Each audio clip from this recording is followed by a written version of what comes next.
What's up, lovers of whiskey and watchers of YouTube? I'm the Malt activist, and yes, I'm back after a brief hiatus where I had to wrap my head around a few things. I'm very happy to report that I am back and back to making whiskey related content on this channel. In this video, we are going to talk about 5 budget whiskeys from all over the world and one more. So I've always had a fascination with whiskeys that were not Scotch or made in the US, and I've always gone and sort of, seeked out fun little drams that crop up in like weird parts of the world. Like I remember I had a Finnish whiskey or an Icelandic whiskey, I forget, I think it was called a Hammerhead, which I tried once and I was like, wow, this is interesting. I tried some Belgian whiskeys that were really nice. I tried some Danish whiskeys that were good, some French whiskeys, and so I thought, you know what, this is a nice content idea. Let's put together a list of whiskeys from all over the world. When I say all over the world, I kind of mean like five countries, but okay, 6 countries. Let's do 6 countries, okay? 6 whiskeys from 6 countries that are not only delicious, but they're also very, very, very cheap. When I say very, very, very, very cheap, it's just a benchmark that I've set for myself. And to me, that benchmark is roughly around the 28 to 35 pounds, roughly, let's say around $40. So most of the whiskeys on our list today, I think if not all, are less than $40, which sure, it's not necessarily considered super budget or super cheap, but I had to factor in quality and taste and the level of deliciousness that a whiskey has to offer as well. So yes, while I could share with you the cheapest whiskey from each country, it wouldn't necessarily mean that it's a good whiskey. So these next whiskeys that I'm going to talk to you about are not only delicious, they're also quite easy on the pocket, quite readily available whichever part of the world you're in. And obviously if you're in that world, in that part of the world where that whiskey is from, then it's definitely easily available. So here you go, man. These are my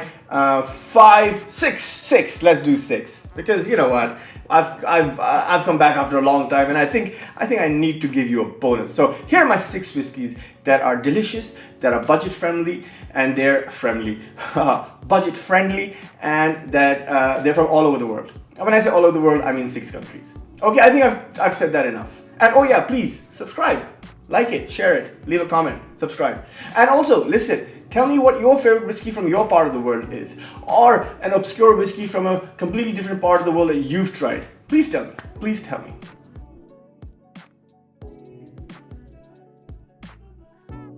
So our very first whiskey comes out of the United States of North America. I don't think that's such a thing. United States of North America. The United States of America, yes. So this whiskey is the 1792 small batch. Yes, if you haven't heard of this, I'm telling you, it is a gorgeous, gorgeous bourbon. It's a straight bourbon. It's beautifully constructed. Let me tell you what this is. It is bottled at 46.9%, which if you double it in terms of proof, I really should have done the math, is on the screen now. Okay, so it's 46.9% ABV. It has an undisclosed mash bill, but it has a higher than normal rye percentage. So it's slightly more spicy. So when I say higher than normal rye percentage, we're talking about 15-20% rye whiskey, then of course corn and some malted barley. Of course, because this recipe is, or this mash bill is a secret, we don't know the exact percentages, but it seems like this is a high rye percentage. It is priced at a very decent 36 pounds. 36 pounds. Okay, now this I've done my research on UK retailer sites, because they seem to give me a more accurate average figure, because in the US it's so hard to like arrive at a specific price, because there's so many different states and each one has their own rules and regulations and stuff like this, so you get like a massive huge spectrum of prices for just a single product. So so these are my so the UK online retailers kind of like give me an accurate figure, so that's why I use them. 36 pounds is the price in terms, and it's made at the Barton 1792 distillery. Yeah.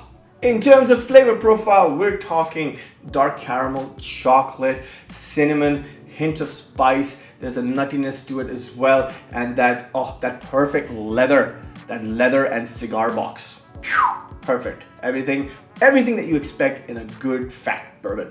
This one has it.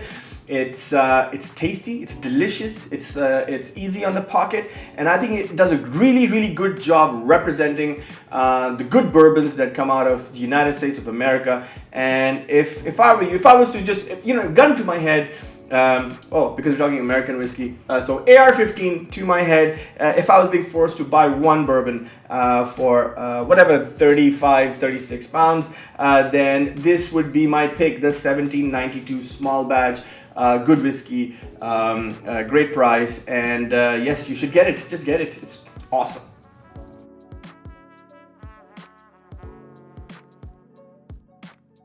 Our second whiskey on the list is from Scotland. It's a Scotch, and without further ado, I picked the Old Pulteney 12.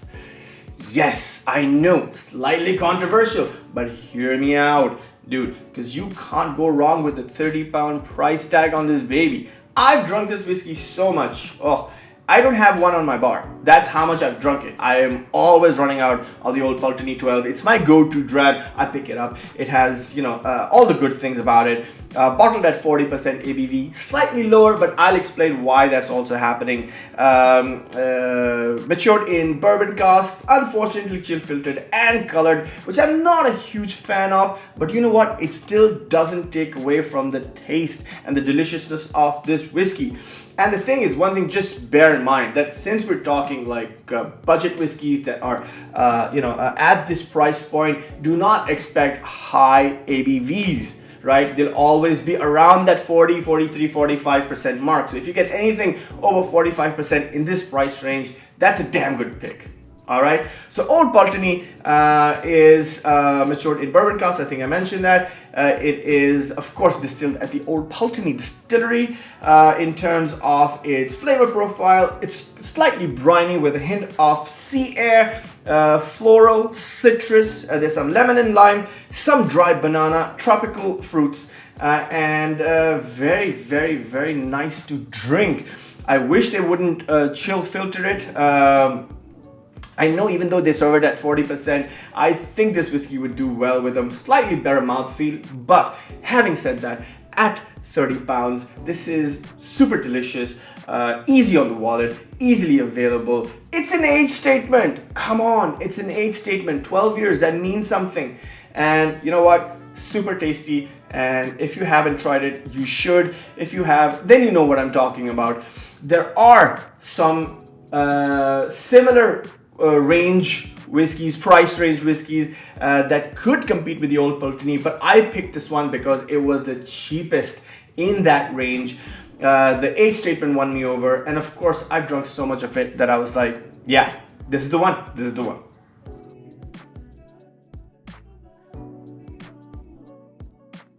We're staying in the United Kingdom, and now I'm going to Ireland. And from Ireland, I've decided to pick up, the Green Spot. Yes, sirree. The Green Spot is probably one of my favorite whiskeys out of Ireland. Of course, there's Redbreast, that is awesome. There's Teeling, which I also like, but the Redbreasts are so expensive. They're way more expensive than this Green Spot, and I feel not enough people know about Green Spot and that they should go out and try Green Spot, how good it is. So this whiskey is priced at 39 pounds. It is bottled at 40% ABV. We talked about this. Let's not get into that debate, okay? It's a mix of first fill and refill sherry casks. It's between 7 and 10 years old, so not an absolute young'un either, It is also unfortunately chill filtered and colored, much to my chagrin, but it tastes fantastic. It's good. It's easy on the wallet, and I like it, and I don't think many people know about Green Spot. So this is a nice introduction to Green Spot whiskies from Ireland. Give them a try. They're beautiful. In terms of the flavor profile, we're talking sweet barley, sugary porridge, creamy vanilla, papaya, and some citrus with a hint of spice. So perfectly flavored, easy drinking, very tasty. Like I said, easy on the pocket. You get to check off one more country that you've tried a whiskey from. And you know what? I think it's a good one. If you haven't tried it, you should get it, man. You should get it. The Green Spot.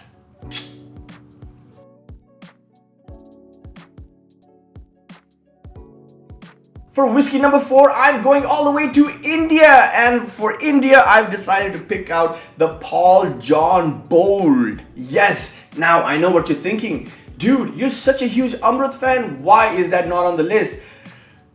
Price. The price just is so exorbitant in the UK, North America for Amrut whiskies that it does not belong on this list, where we're talking about budget whiskies that are tasty. Amrut whiskies are so tasty, it's unbelievable, but quite expensive when it comes to the UK shores. You know, they become super expensive. So it is what it is, man. For that reason, I've picked out the Paul John Bold because it has a unique flavor profile, because it's made from Indian barley that's been dried with Isla peat. So automatically, I have this little this little attraction to this dram because Isla peat. I mean, if I didn't have deodorant, I would just use Isla peat in my armpits and then just be happy smelling peat all day long. Anyway, stupid observation. So you can buy this for about 39 pounds. This is bottled at 46% ABV. So good, fantastic, great ABV on this. Non-chill filtered, no coloring added. Well done, Paul John. Like I said, it's made from Indian barley dried with Isla peat. In terms of the flavor profile, we're talking toasted barley, dried grass, citrus peels, green apple, and brown sugar. Did I say peat? Did I mention peat? I think I did. So, good whiskey, quite tasty, decently priced in my opinion. There are a few other contenders as well. There's Rampur, then there's the new one called Indri, but I think they have some ways to go. And in fact, some Rampurs are even more expensive than the Paul John. So my pick for a budget whiskey from India, which doesn't break the bank, is also tasty, would be the Paul John Bold. And if you haven't tried it, like I said, get your hands on one. Let me know what you think about it. I've been really impressed recently with what Paul John is doing, especially with their Select Cask releases that have come out. That Oloroso Select Cask, at 48% is just one of the best whiskeys I've ever had in a very, very long time. And if you haven't tried that, do try that. But it's a bit pricey, so it doesn't belong on this list. But you know what I'm saying. And if you haven't tried a Paul John whiskey, then I think the Bold is a good entry point for you. Slightly peated, good flavors. Everything good about it, right? Did I mention it's matured exclusively ex-bourbon casks? If I haven't, it's probably up on the screen right now. I don't know which side the screen is. What's the thing is? This side, that side, I don't know. Okay, so yes, India, buy it. Paul John Bold, super.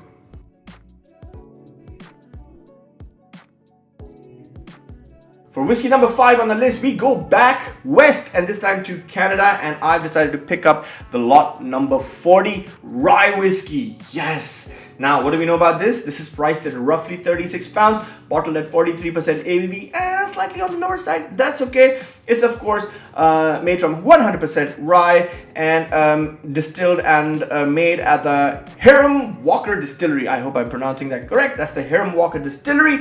In terms of flavor profile, we're talking earthy rye, caramel, fig, flamed orange peels. It's slightly floral, some cardamom, and hints of coriander in there as well, with some crunchy brown sugar. So the Canadian lot number 40 rye. I've had this whiskey. Again, everything you'd want from a good rye whiskey, you will find in here. It is beautiful. It tastes amazing. Again, decently priced. Like I said, all these whiskeys, they're good on the palate. Everything's, there's nothing glaringly wrong about them. Sure, some of them might have some of their flaws, but that's okay, because if you're a budget buyer, then you have to swallow some of some of the drawbacks, some of the faults that you might find in slightly cheaper whiskeys, but I think the flavor profile and the quality and taste of this whiskey far outweighs its price, and that's why I think it's a great bang for your buck. And again, another country to check off on, Canadian rye whiskey, lot number 40. Get it, buy it, find it, drink it, and let me know. Leave it in the comments below. Let's go.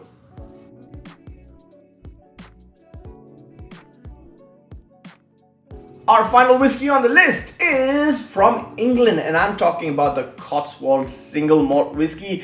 And I remember the first time I drank a Cotswold, it was the cask version. It was one of the earlier releases, and I was like, oh my god, if this is what this whiskey tastes like now, these guys are gonna do great in the years to come, and I have not been disappointed. Cotswold is constantly producing some good whiskeys, but on our list today is, of course, their single malt, which you can get for roughly £39, bottled at 46% ABV.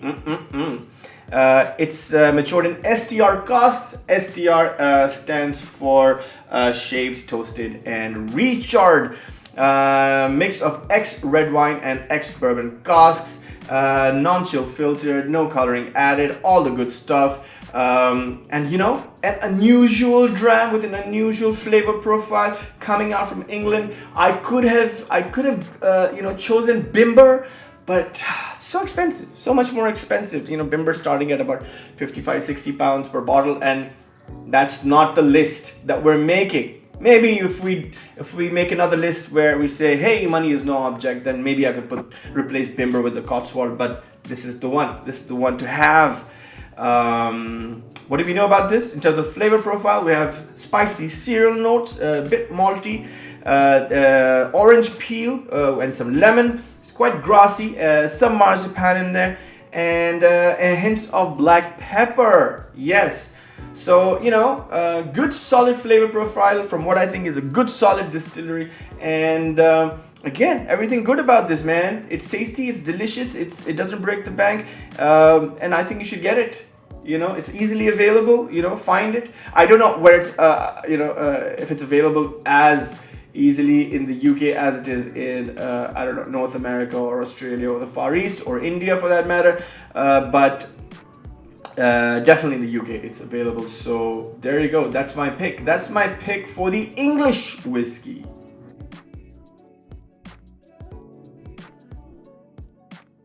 So there you go. That wraps up our list. I know what you're thinking. You're like, where's Taiwan? Where's Australia?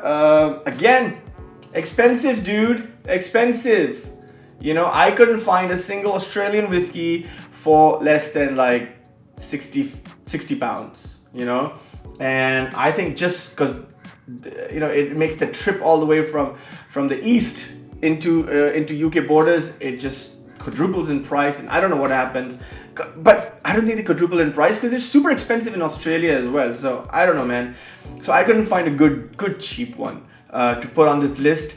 Taiwan, they only have one kind of whiskey. Yes, I know they have King Kong and MACALLAN, but it's the same thing, so it wouldn't be fair to choose their cheapest whiskey from that range, so I just kind of didn't.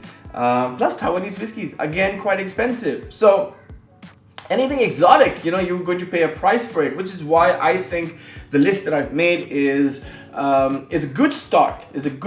I know people who look to buy world whiskeys and sample different flavors from different parts of the world, and so I think this is a good start. You have a Canadian and an American, you have an Irish, a Scottish, and an English, and of course you have your former colony, India, providing you with the Paul John Bold. So there you go, man. Those are my 6 whiskeys from around the world that taste amazing, don't break the bank, and they're a good way to start off your world whiskey collection. Okay? And not a bad one amongst these. Not a single bad one amongst these. Of course, everything is up for debate. This list is completely subjective. I've done it based purely on my personal taste profile, my personal benchmark for what is cheap and what is not. So this is deeply personal. I hope you agree with it. If you don't, please let me know what you think are your world whiskeys that are tasty and delicious and don't break the bank and come in at a decent price point. Let me hear about that in the comments below. Maybe I'll make another video about it if we have enough comments. And if I've drunk it. That's really, really important, guys. I should have drunk it. I have had the fortune of being able to drink all these whiskeys and hence making an informed decision. So if I've drunk that whiskey and I think it's worth ending up on this list, then I will definitely do that. But please don't let that stop you from commenting and letting me know. And so yes, there you go, man. Awesome. It's good to be back. It's good to be back. I had so much fun making this video. I hope you enjoyed it. Like I said, man, comment, like, subscribe, share, do all the good stuff. Let's kick the algorithm's ass and all the good things. And yes, drink whiskey. It's good for you. Good for health. Yeah. All right, man. So that's it for me. I'm the Malt Activist. Until next time, peace.